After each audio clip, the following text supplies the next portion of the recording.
नमस्कार दोस्तों। 23 मार्च वो तारीख थी जिस तारीख को राहुल गांधी को सूरत की एक निचली अदालत 2 साल की सजा मिली और 24 मार्च वो तारीख जब 26 घंटे के भीतर राहुल गांधी को संसद से बाहर का रास्ता दिखा दिया गया। त्वरित गति से, लाइटनिंग स्पीड से स्पीकर ने चिट्ठी जारी की। राहुल गांधी 3 बार के चुने हुए सांसद संसद से बाहर। कल 4 अगस्त तारीख, वो ऐतिहासिक तारीख जब सुप्रीम कोर्ट ने राहुल गांधी की दोष सिद्धि पर, कन्विक्शन पर न सिर्फ स्टे लगाया बल्कि ये भी कहा कि गुजरात की अदालतों ने 2 साल की अधिकतम सजा क्यों दी। गुजरात की अदालतों ने अपने ऑर्डर में इसकी वजह क्यों नहीं बताई। सुप्रीम कोर्ट ने यह भी कहा कि अगर 2 साल से 1 दिन की भी कम सजा होती तो राहुल गांधी डिस्क्वालीफाई नहीं होते।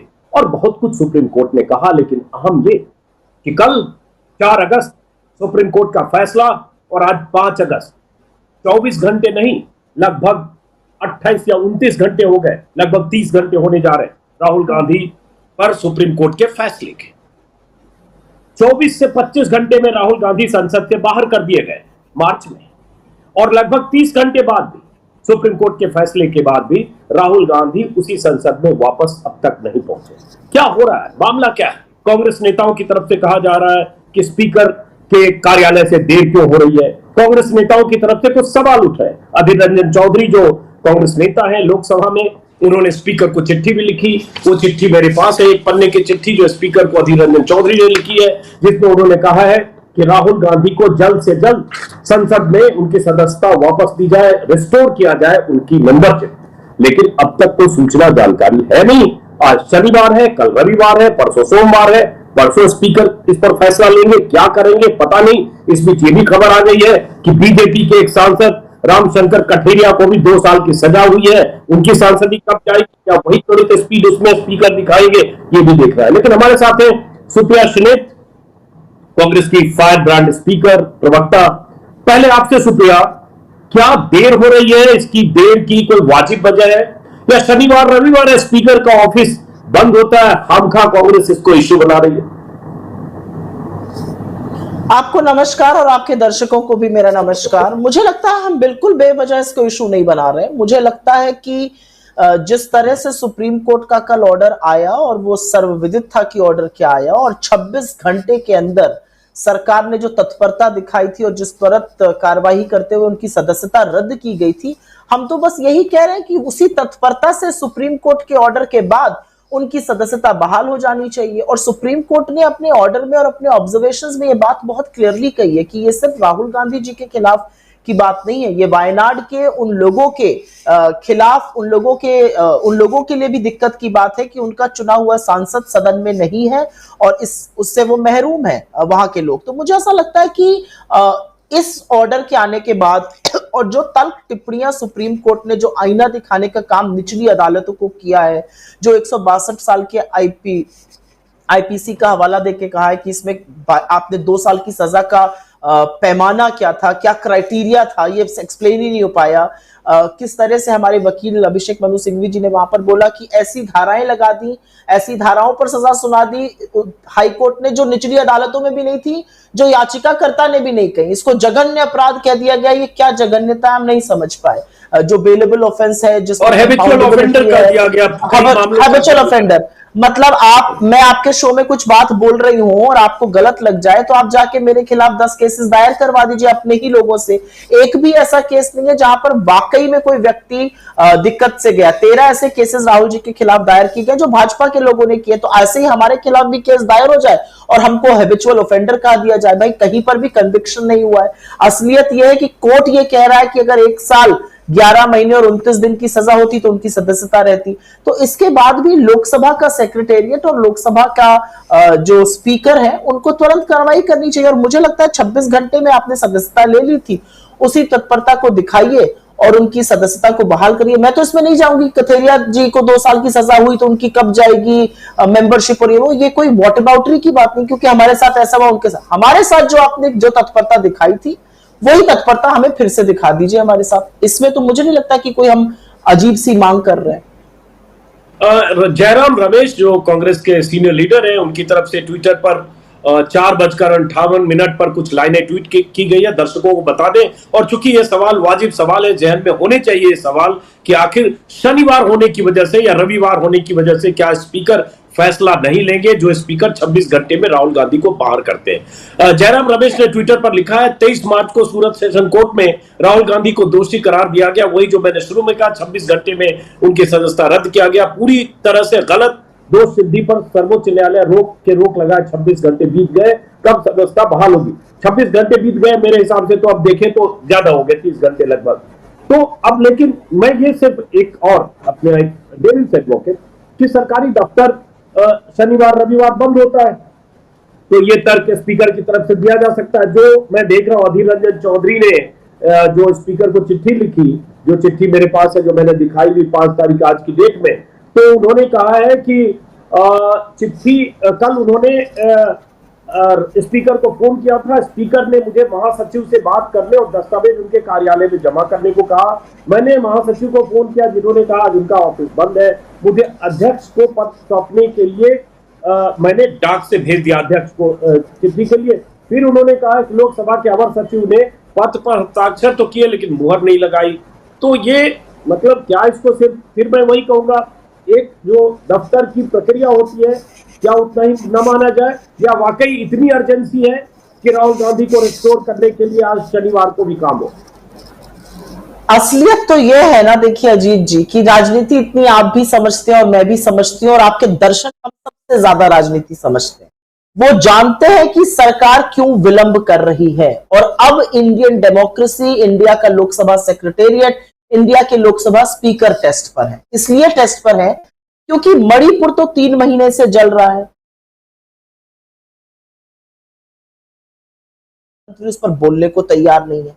राहुल गांधी जी वो व्यक्ति हैं जो मणिपुर गए थे, उन्होंने घावों पे मरहम लगाया, लोगों के आंसू पोंछे, हर समुदाय के लोगों से मिले, और जब मीडिया के कैमरा उनके पास गए तो उन्होंने कहा कि मैं कोई राजनीतिक बात नहीं करूंगा, मणिपुर को शांति की जरूरत है और शांति अकेला समाधान है। उन्होंने प्रधानमंत्री की तरह 36 सेकंड का भाषण देकर मणिपुर पर 3 महीने बाद राजस्थान और छत्तीसगढ़ की तरफ मुंह नहीं मोड़ दिया था ट्रोल आर्मी का। तो मुझे ऐसा लगता है कि राहुल गांधी जी जब मणिपुर पर बात करेंगे तो ये देश सुनेगा उस बात को। ये देश सुनेगा कि कैसे एक व्यक्ति भारत को जोड़ने के लिए मणिपुर तक पहुंचा था, और वहां की बातें बताएगा। वो बताएगा कि कैसे 60,000 विस्थापित लोग राहत कैंपों में रह रहे हैं, जिसमें से 15,000 बच्चे हैं।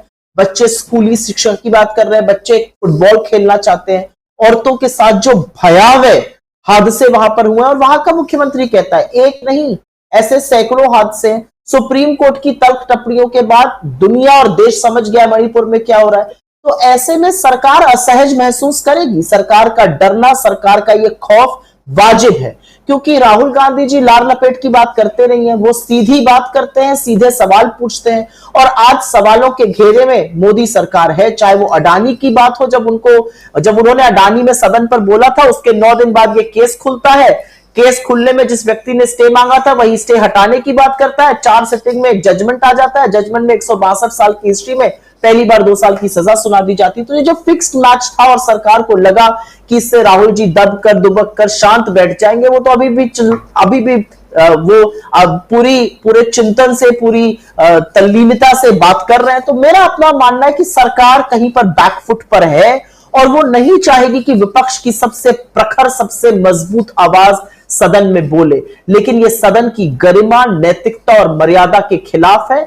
और जिस तत्परता से आपने सदस्यता कैंसिल करी थी, उसी तत्परता से बहाल की जाए। और ये हुआ है। लक्षद्वीप के जो सांसद थे उनको 2 महीने तक इन्होंने नहीं बहाल किया था। जी हाँ, और तब अभिषेक मनु सिंघवी जी जो उनके लॉयर थे, उन्होंने सुबह कहा कि आज मैं कोर्ट में अवमानना का दायर कर रहा हूं याचिका, और दोपहर तक उनकी जो सदस्यता थी वो मिल गई थी। तो अब अगर नहीं करते तो ये कोर्ट की अवमानना ही माना जाना चाहिए। मेरे हिसाब से तो ये कोर्ट की अवमानना है। लेकिन आप सरकार को इसके लिए जिम्मेदार ठहरा रही हैं, अगर देर हो रही है, या सरकार पर आप ब्लेम लगा रही हैं। बीजेपी के नेताओं का कहना है कि भाई स्पीकर ने एक प्रक्रिया के तहत, जो अदालत के फैसले के बाद फैसला लिया, उनकी सदस्यता रद्द की और अब सुप्रीम कोर्ट का फैसला है, एक कागजी प्रक्रिया है, स्पीकर के पास पहुंचेगा, स्पीकर फैसला लेंगे। इसमें सरकार कहां से आ गई? ये कांग्रेस के नेता सरकार को क्यों इसमें कटघरे में खड़ा कर रहे हैं? क्या स्पीकर की जो कुर्सी है उसको, उसकी स्वायत्तता पर भी सवाल उठा रहे हैं? इतने नादान तो ना हम हैं और इतने नादान तो ना सामने वाले हैं। इतने बच्चे तो ना हम राजनीति के हैं और इतने बच्चे और भोले तो ना सामने वाले हैं। आज स्पीकर की जो भूमिका रहती है और जिस तरह से स्पीकर की भूमिका आप भूल जाइए, जिस तरह से सदन टीवी कवर करता है, संसद टीवी कवर कर रहा है लोकसभा और राज्यसभा को, जब यहां से नारेबाजी होगी या जब यहां से प्रोटेस्ट होगा तो आप सिर्फ ट्रेजरी बेंचेस को दिखाएंगे।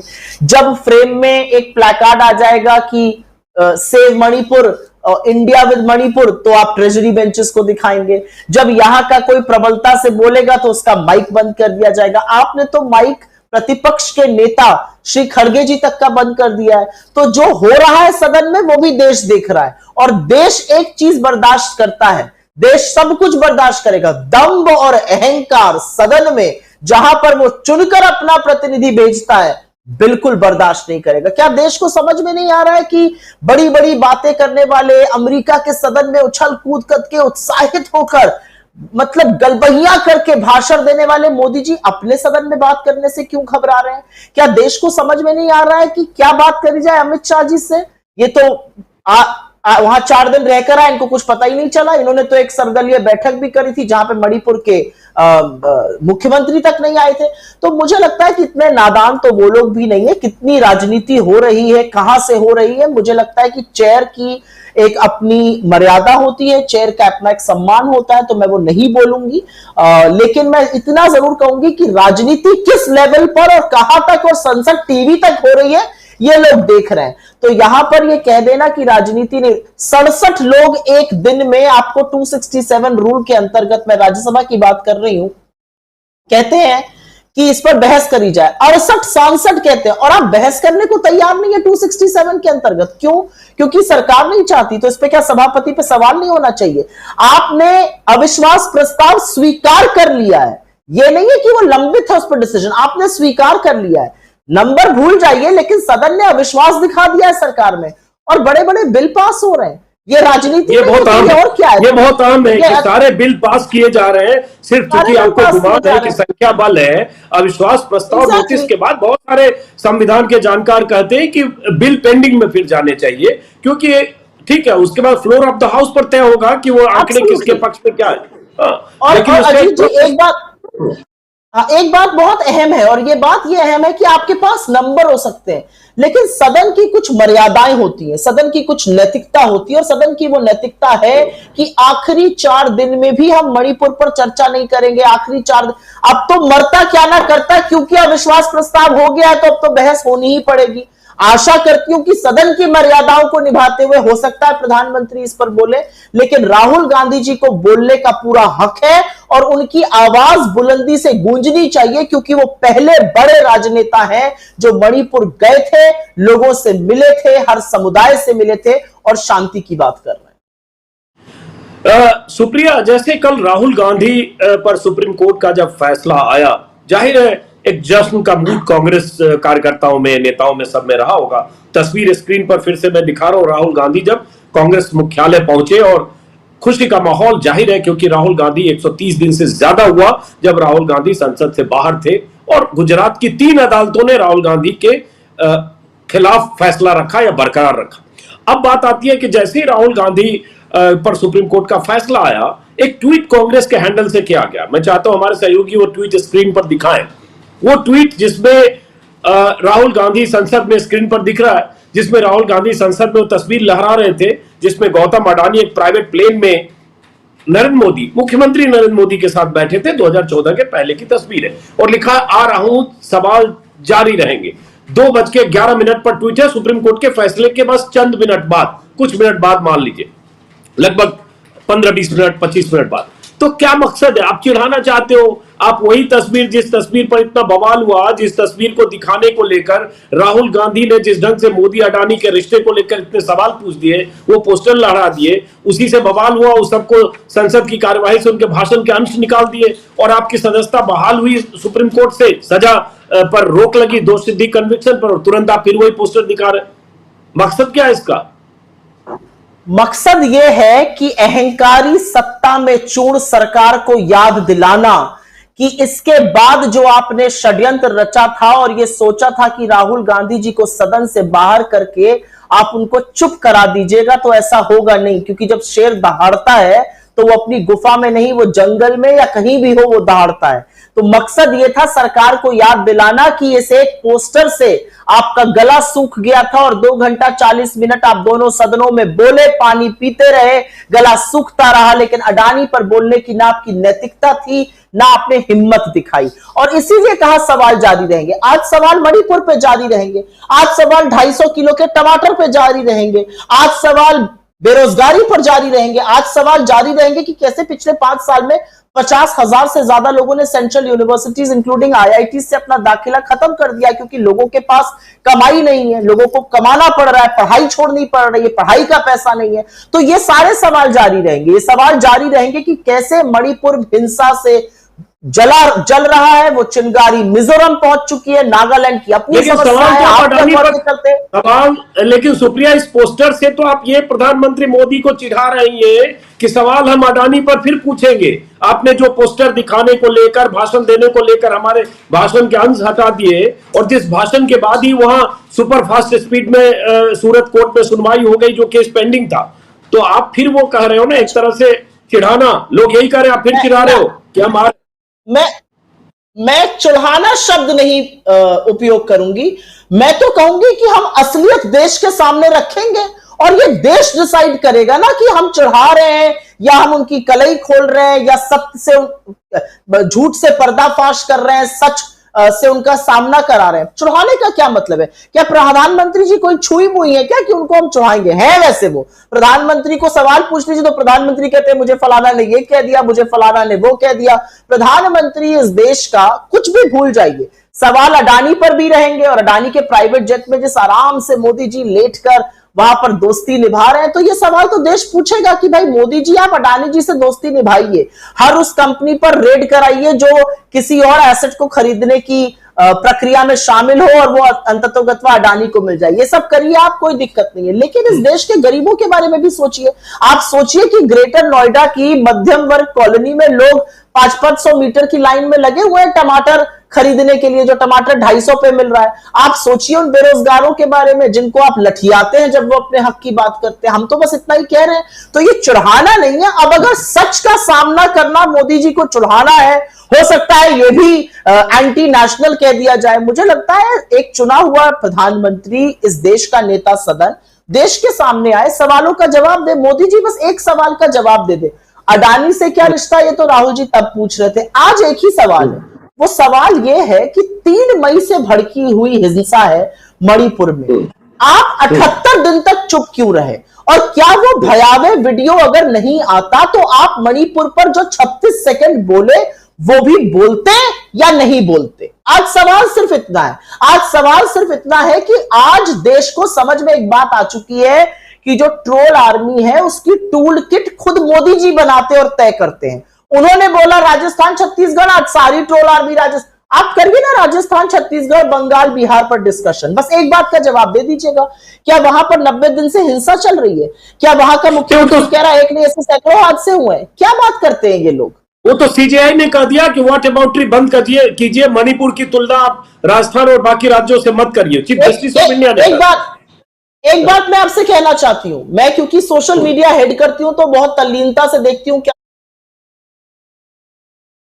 आज की तारीख में इस देश के उच्चतम न्यायालय के मुख्य न्यायाधीश को, the chief justice of India को जिस तरह की बातें लिखी जा रही हैं, जो उनकी तस्वीरों के साथ खिलवाड़ हो रहा है, जो बातें उनके परिवार के लिए कही जा रही हैं, जो उनकी 2 गोद ली हुई बेटियां जो पूर्ण रूप से सर्वांग नहीं है उनके लिए कही जा रही है, इसके बारे में सरकार का क्या कहना और करना है, यह मैं जरूर जानना चाहती हूं।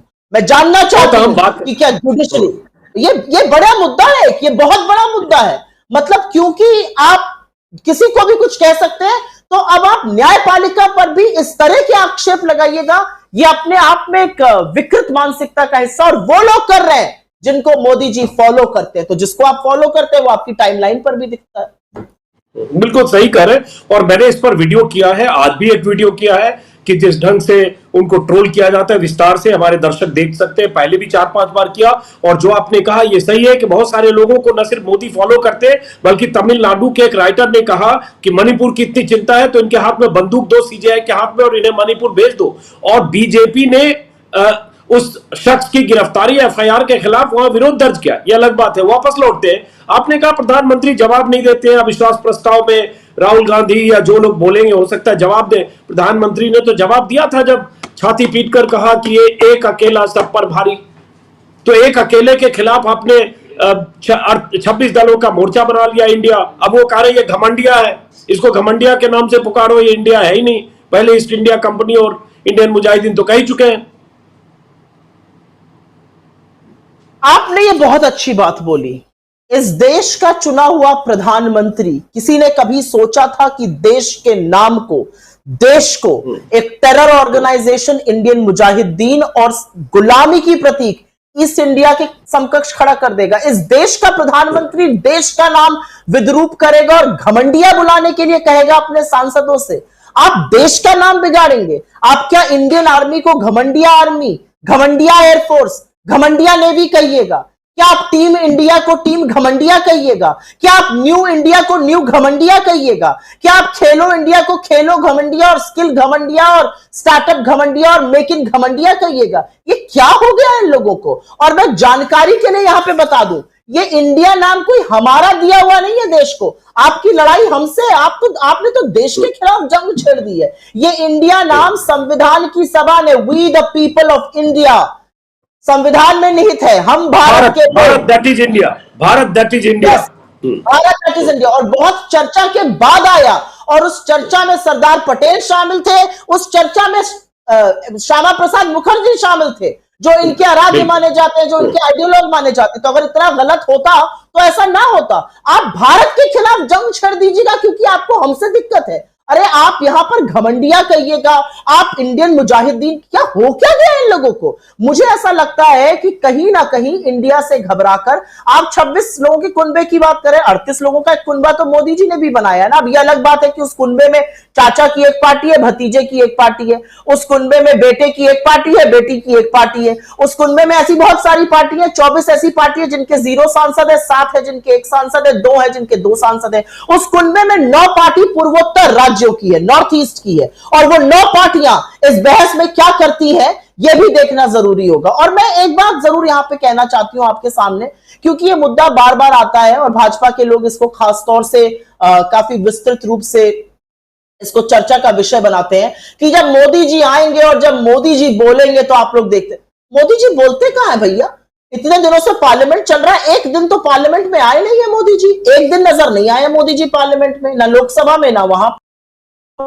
15 स्पीच देते हैं, 30 स्पीच का औसत है एवरेज प्राइम मिनिस्टर का देने का। मोदी जी ने अपने कार्यकाल में, 10 साल के कार्यकाल में मात्र और मात्र 7 बहसों में, 7 डिबेट में हिस्सा लिया है, और 5 तो वह जो आपको लगातार प्रेसिडेंट के अभिवादन के देना पड़ता है। तो मोदी जी बोलते कहां है? ये जो बोलते देश भर में घूमना पड़ता है भाई। मोदी जी को प्रगति मैदान के टनल में फीता काटने जाना पड़ता है, वह मंडपम का उद्घाटन करना पड़ता है, शहडोल भी जाना पड़ता है, सीकर भी जाना पड़ता है, किसान योजना, दुनिया भर की चीजें हैं। प्रधानमंत्री है देश के।